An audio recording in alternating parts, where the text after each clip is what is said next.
Yeah, man, LAZ, man. Now I mean, I'm here with the big bro. You already know. We gonna tear that Marcy Memoirs up. I can't wait, bro. You heard? That you ain't heard of. Marcy, Marcy history that y'all ain't ready for. Coming soon. That's a fact. Hey yo, shout out to the bro cell. Shout out to the whole Bedstuy Brooklyn. You already know. Z-Man Suicide Polo with the ski man running around the hood like he-man. You heard? We moving out here, man. Rikers Island Legends, new episodes. I mean, make sure y'all subscribe to the page. Make sure y'all hit that bell and make sure y'all go to that playlist. New and recent episodes only. You heard it's about 200 episodes that I dropped in the last few months. So if you're new to the channel, just go to that playlist and watch those 200 episodes and you'll be pretty caught up. You won't be all the way caught up because there's still another 300 and change that you didn't see. But when you watch those 200, you'll be alright, man. You heard? But yeah, man, shout out to the whole BK. Shout out to the whole Bedstuy. Like I said, man, we moving Rikers Island Legends. We bringing y'all some raw, real history. You heard? So comment, gang. I need y'all to tear this up. Let's get it. C-74, adolescents at war. Put your ear to the floor. You hear a nigga getting tore. Homemade shakes galore. Jigsaw your fucking jaw to your draw. CO when I close, watching you pour. That's how that shit was. It was crazy. Like when I first went in, I made so many fucking mistakes, man. I have been warned about how to move and what to do. My brother had been through there, and he kind of like tore shit up when he was in there. But you know, I wasn't as in the streets like he was, or as much as he was at first. I wound up getting him later, but at that time, I was just a young nigga, just kind of running behind the stuff he was doing. But when he went, he told me like, yo, when you go there, you can't let niggas do nothing to you. You don't let niggas play you. Like everything, every move you make gotta be calculated. And it's like never take no losses. Not even like don't take no losses. Like if you let somebody get away with something once, they're gonna try to get away with it all the time. So the first time I went through there, before I even hit the island, I was in court. After I left out of the courtroom, we on our way back to the island. You know how they shackle you with another person, so I'm shackled to another dude. I got a little bullshit ass watch on. It ain't even no like name brand shit. It's just a regular little plastic watch. And they got us on the stairs, going up the stairs. I guess goes back to the bus. It's been some years ago, so I can't remember if we had to do something else. But I know the stairs led to us going to the bus to go back to the island. Or go to the island. That's my first time going. So while we on the stairs, they bring this dude by. He come like walking upstairs. He's shackled around his waist. His hands got the little handcuffs. You know how they got shackled around the waist, and he's shackled at his feet. So I'm looking at this nigga like, damn, he must be on some bullshit to be shackled up like that. So he a Spanish dude too, and he got silver rings on every one of his fingers. Like big ass silver rings. Some of them shits got like Indian heads on them shits. I don't know if you know this dude. I can't remember his name. It was so long ago. But he going up the stairs, and the police is walking behind him, like escorting him up the stairs past us. And when he going up the stairs, nigga looked down and saw my watch, and he like elbowed backwards and like touched the police. Like, Baba, hold up for a second. Nigga looked at me, looked down at the watch, looked back up at me, and like, nigga, give me this shit. He's shackled and everything. I'm only shackled by one hand. And I stood there and let this nigga take my watch off. Cause I ain't even gonna lie, I was shook. It's my first time going through this. So he like unfastened that shit and everything. I could have pushed this nigga downstairs, done anything. But like I said, everything that I was told kind of flew out the window. So this nigga took the watch off and went up, and niggas like started saying like, yo, why you let that nigga do that shit? Like, you shouldn't have done that. And I was like, man, that shit is a bullshit ass watch. Making excuses for the fact that that was my first play out, you know what I'm saying? And I shouldn't have let that happen. So when we get on the bus, niggas like, yo, man, you can't be doing that. Like, if you go in here, you gotta let niggas know. You can't let niggas take shit from you and this and that. So in my head, I'm like, yeah, I'm hearing these niggas, but I'm like, once I get here, that's exactly what I'm doing. I'm not letting nothing else happen. But I'm like, please, just don't put me in the house with this nigga because he already played me. Man, where you think the niggas put me at? Same house where this dude was at. But when I got in there, they told us all locked down. They brought us into a lockdown. So I don't know if you remember this name, but it was a dude named Panama, a little short, stocky, cock diesel nigga, and he looked like he done about 6 bids at this time. So I guess he was like a house dude or something like that. He could move around more freely. That's why everybody locked in. And before I got there, when I'm in the cell, niggas was like, yo, fuck that shit. We going in here together. We gonna ride together. My brother had warned me about that. Don't listen to that talk because niggas is not gonna ride with you. Like, niggas is gonna do their own thing. So don't listen to that. But I listened to it. I'm like, yeah, we gonna do that. If something happens, we all gonna ride. So that's how we supposed to been moving. But when we get to the house, Panama went down to each one of these niggas' cell that just came in. And you know they got the little screen things on the door. So he was like, if you ain't got a razor and you don't know how to fight, don't block out. Man, my heart started beating 90 miles an hour. I said, I ain't got no razor, but I can fight a little bit. But I was a little nigga. Like, I ain't even gonna sit here and hold you. I was 16 years old. I'm 55 now. And niggas still be thinking, I could tell somebody I'm 30. And they'll be like, okay, they'll believe that shit. So imagine how I looked at 16. I looked like I was like 12, 13 years old. Like I didn't even belong on the island. Niggas used to always say that. Like, shorty, you don't belong here. Like, why would you play the island? Like, niggas lie to go to Sparfit. Why would you lie to come to the island? Like, this is the wolf spot. I'm like, nigga, I'm 16. But anyway, when he said that shit, he just kept moving to everybody's cell that just came in. So when the cells popped, I stepped outside of my house like, nah, fuck that shit. I can't, like, I'm not starting this bid off like that. So I stepped out of my cell and I looked down to see the dudes that just came in with me. Man, not one of these niggas locked out. I was ready to jump back through that door before that bitch closed, because at that time you had to stand in front of your cell and wait till it closed before you start walking to the day room. So the cell started closing and I didn't go back in. I said, fuck it, whatever it is what it is. So I went in the day room and I sat down. And the nigga with the rings that I told you took the watch came and he was like, oh, shorty, you're the nigga from the stairs, right? Like, you know this right here, your watch, showing me the watch and shit. I'm like, yeah. But I didn't really say nothing. Like, I took that as a loss already. You know, I ain't fight then. I ain't make no noise now. And like I said, I'm still kind of leery about the whole situation. So, anyway, I sit down at one of the tables. There was this other Spanish dude here. And he was like, yo, you know how to play cards? And I'm like, play what? And he was like, casino. And I'm like, nah. And he was like, come here, I'm gonna show you. So I went over there and sat down with him and started playing cards with the dude. Like, he started showing me how to play casino.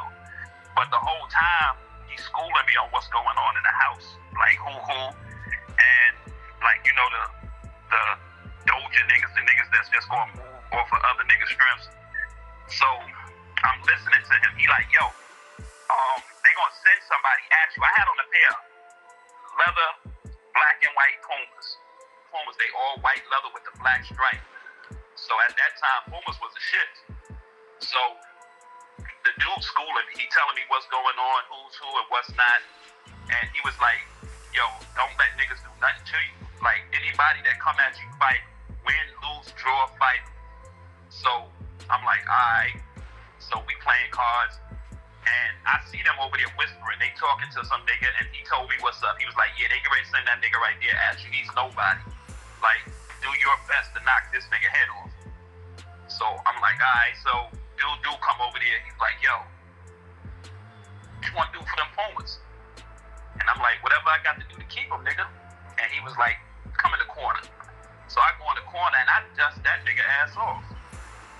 So nothing happened after that. They kind of like left me alone. You know, we broke the fight up. Police came in there, looked around a little bit. So I sat back down playing cards. He was like, yeah, that's how you gotta do it. Anybody they send at you, don't be scared to fight. Fight any one of these niggas. So ain't nothing happened right there. We went to child, came back and whatnot. They sent another nigga at me. Long story short, I fought like 4 niggas and none of these niggas got my shoes. So the next day, I went to they had like it was a program, the house that they put me in, you went to school with C76. I had a brother that was in C76 who was making noise over there. So I didn't know this, but when we went to the school, he came in there and he was like, yo, what the fuck? Like first time he seen me, he didn't even know I was locked up in nothing. So he was like, fuck you doing here?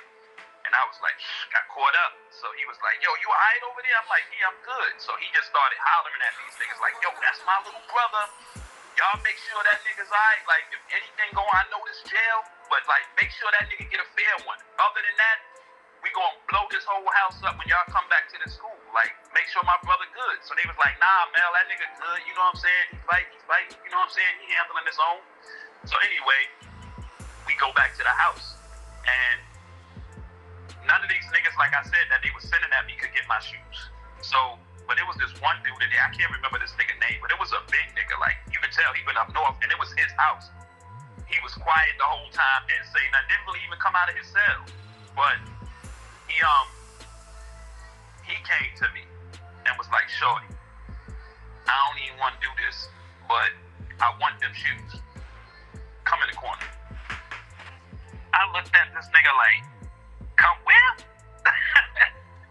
I was ready to take the bitches off and give it to him. That's how this nigga, like, I'm telling you, this nigga was cut up like a bad bag of dope. So, my man, the dude that wasn't even my man, but it's the dude I'm playing cards with, he looked at me, he was like, you gotta fight. So I get up and I go in the corner with him. And I start fighting this nigga. And you could tell he didn't really want to go hard, but at the same time, he wanted the shoes. So I'm swinging, like throwing little blows, body shots, he laughing, like wiping them shits off. I don't want to hit this nigga in the face because I feel like he's gonna try to kill me or some shit. But I'm like, oh, all right, you know what I'm saying? It ain't that bad. He's throwing little blows, faking little shit. I'm getting around him and whatnot. But the whole time, he was just playing me, setting me up, I guess, for the one power punch. When that nigga hit me with that shit, the whole day room started spinning. It was like, that shit was turning upside down. So, as I'm spinning, it felt like I'm trying to like roll forward, but I'm rolling backwards, and my feet went in the air. He just used that opportunity to take both of his hands, put them under each foot, and just scoop them shits off. And then he like, it was some big old reject shits. He tossed them shits down to me, and he walked off. So I got up. Once I got my bearings together, I got up, and I went to the table and sat down. I didn't even put the other shoes on yet. I just went to the table and sat down. He was like, yo, that's how shit go. You know what I'm saying? That's what the Spanish dude telling me. That's how shit go. You know what I'm saying? You went here, you fought, though. That's what matters. So a few minutes later, the big nigga come back in there. He was like, yo, shorty, come here for a minute. So I go in there. He take me in his cell. He was like, yo, like these right here, these are mine. You're not getting those back. He was like, but you done something a lot of these niggas in here won't do. Like, most niggas in here not going in that corner with me, and I respect that. So he was like, from now on, like, get on the phone. You got slot time. If you want to use that phone, just tell him you want my time. And my time is any time. And he was like, you can use that phone, call your peoples, get whatever you want up here. You good. Like, nobody fucking with you no more. Nigga gave me some cookies, little cigarettes and shit. I ain't even smoke at that time, but he gave me cigarettes and some cookies. And I was all right after that. You know what I'm saying? I got on the phone, called my peoples and whatnot. But every time I went back to school, I was telling my brother what was going on. And he was like, yo, man, like, all that shit ain't good. Niggas are setting you up and whatnot. But after they finally took him, he was mad, but he was like, he said the same shit the Spanish dude said. He was like, yo, that's part of being locked up. But I did. I got new shit up there. I got more stuff, and I was good after that. That was my first experience on the island. And it wasn't pretty, but it was what it was. You said you grew up across the street from LG? I didn't grow up across the street from there, but I lived across from there. I was over there when, like, Bush and all of them niggas was out there. My peoples had a spot right around the corner, like on Clifton, I think it was. And I used to stay right across the street from LG. It's like it was a drugstore at the time. I don't know what it is now. but it was a drugstore. I had, like, my mom's had got an apartment right over that. And when I came home, that's where she was staying at, and I started staying with her. I started hustling and all of that shit right out there. I remember one time I'm out there, like, what I did was, at first my cousin and them was giving me work. Y'all be mentioning June, Rabbit, Ron K. I know all of these niggas. Like, June was the nigga I started hustling for. That's how I met him. Like, Ron K, I went to school with him when I was younger. Kev Webb, Stephon, Tiptoe Sean, all of these niggas is Grand Avenue niggas. And I used to stay on Grand Avenue, so I knew all of these niggas. But, one day I'm standing out there, like, they used to hit me with packs, and I started selling, like, right there across the street from my house, like, around the corner. It's a little store over there, like a little welfare center. And straight across the street from the welfare center is a store. And I started slinging out there. Like, I didn't even think about the fact that there was other people's territory in that little area. And I'm slinging 90 miles an hour. I started off slow, but niggas started getting the vibe, started feeling what I was having. I always kept good shit, and I started slinging there. So one day I'm out there, and two niggas come walking across the street. From the other way, like, one side, they coming, two dudes that I first noticed came from LG way. I ain't paid them no real attention because niggas walk past all the time. But another two dudes is coming from, like, the Bedford Avenue way. Those are two streets that's Bedford. If you coming from that way, you're going towards LG. Coming from LG, you're going towards Bedford. So they meet, like, dead right there in front of the welfare center, and they stopped and started talking like, yo, da-da-da-da, acting like they just kicking it. I really didn't pay that much mind. A few minutes later, two more niggas walk up. Two more niggas walk from the other way. Next thing you know, it's like 16, 17 niggas over here in front of the center. I'm standing in front of the store by myself. I had a few niggas that I was fucking with at that time, but at this time, I'm in front of the store by myself. And it's all of these niggas lined up across the street from the welfare center. Before I'm like, fuck? And I'm looking at these niggas, and they're looking at me, but they're acting like they're just talking and kicking it, and they just happen to meet up, all these niggas, like, at that one spot in front of the store. I know probably if niggas from out there remember this, it was probably some of the niggas from right there in LG. I didn't really know none of the niggas that was doing this. So, anyway, it was a payphone right there in front of the store. I got on the payphone and I called my cousin. I told you they had a little spot. When they got locked up, when they spot got hit, that shit made the news and all of that. They found, like, a rack of guns and shit up on the roof and all of that. But I called them and I was like, yo, like, it's a bunch of niggas around here. I'm in front of the store and it seemed like they're up to something. Like, bring me something to hold. So these niggas, like, they started, like, coming across the street, want to go in the store, but as they going in the store, like, they looking me up and down, ice grilling me and shit, and I'm looking right back. I don't have no fear for these niggas, because when you from the street, you deal with this shit all the time.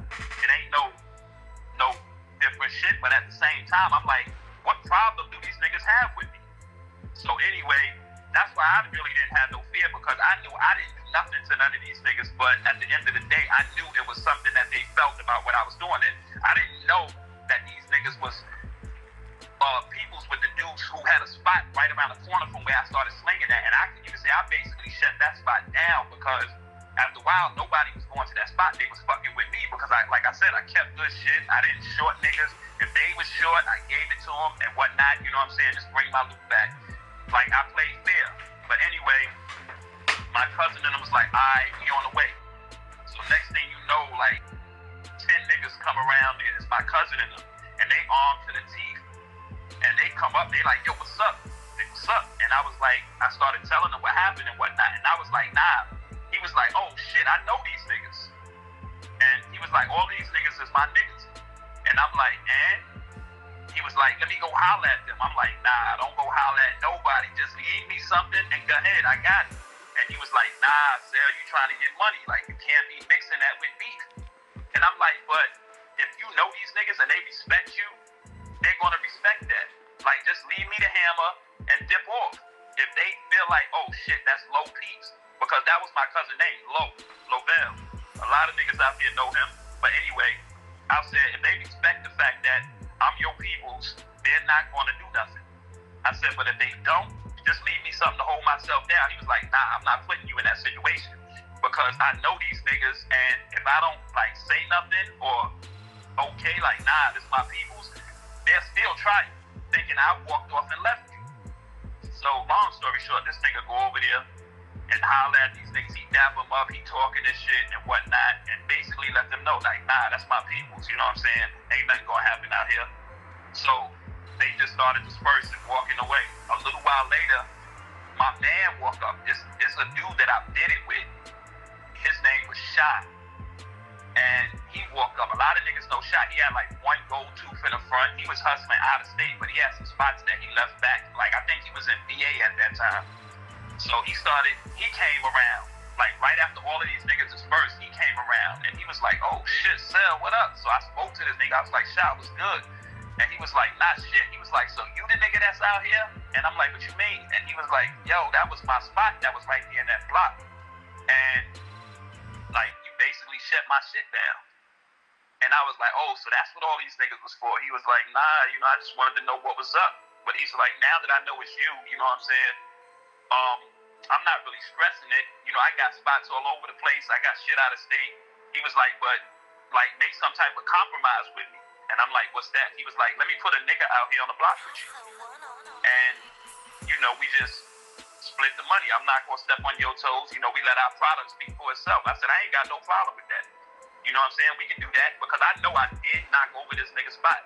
But at the end of the day, I think all he wanted to do was see if I respected that because he never put nobody out there. And I just kept slinging right there. I used to fuck with Swells and Dink and them too. I heard somebody mention Swells before in one of the joints you did. Swells and Dink and them, they had a spot like around the corner. And this girl that I used to fuck with from LG, Celeste, she used to fuck with them. Like they was hustling around the corner. I used to go around and holler at them. These niggas was wild though. Like they used to be extra with they shit. I remember one night I'm around, they shooting at a nigga that was hustling for them. I think he fucked up some money or something. And we used to sit on the stoop and shit. I'm around there sitting on the stoop chilling with them. And like the first time I went around there, I could tell they ain't like know who I was. They ain't have no vibe for me or nothing. But like I said, I don't show no fear because when you from the streets, you used to being around all type of niggas. So I didn't really have no vibe. I just went around there and chill because she asked me to come around there with her. I went around there and I hollered at these niggas. It wasn't no like threatening situation to me. So I guess they always felt like, oh, he alright, you know what I'm saying? Like he ain't no scary nigga. So I used to go around there all the time after that, smoke weed and shit with them and chill. But yeah, one night they was out there shooting at this nigga feet that owed somebody. They was like, dance, nigga, dance. I'm like, oh nah, y'all niggas wildin'. But yeah, LG was off the chain though. I used to be in those projects since I was little, but I didn't stay around it. My cousin and them, like I said, my cousin Lo and them, he had sisters and all of that. They stayed over there. But I don't know, like I didn't ever hear nobody mention that joint. I think that was Bush Peoples. They had opened up a beauty parlor over there, and that joint got shot up. Like a few people got killed in that shit. And my mom's, they tried to stop my mom's that day. She was on her way to a hair appointment. And the dude from the beauty parlor came out and hollered at her. He was like, yo, like, where you going? She was looking in the window at their little styles and what they was doing. And I think it was his pops, man, Bush Pops. And she was like, where you going? Like, he asked her where she going. And she was like, I'm on my way to a hair appointment. I was just looking to see what y'all doing over here. And he was like, yeah, we do hair and whatnot. You know, we do. Like, come on in, we'll get you right. And she was like, nah, I got an appointment. But, you know, next time I stop in. So that probably saved her life, man, because she left and went to her hair appointment. And niggas ran up in that beauty parlor and shot it up that day. And if I'm not mistaken, his pops got killed and a few more people in there. You ever heard of Bush? Of course. Yeah. That beauty parlor got shot up that day. So, yeah, it was wild as a bitch. On the island, I bid it with a bunch of niggas. You ever heard of Shakur? Definitely. Yeah, Shakur, I bid it with him. Like, He was a quiet dude, laid back, but I remember a story that happened with him.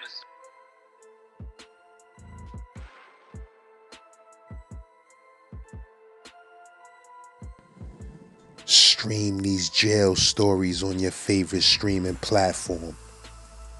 Yersh.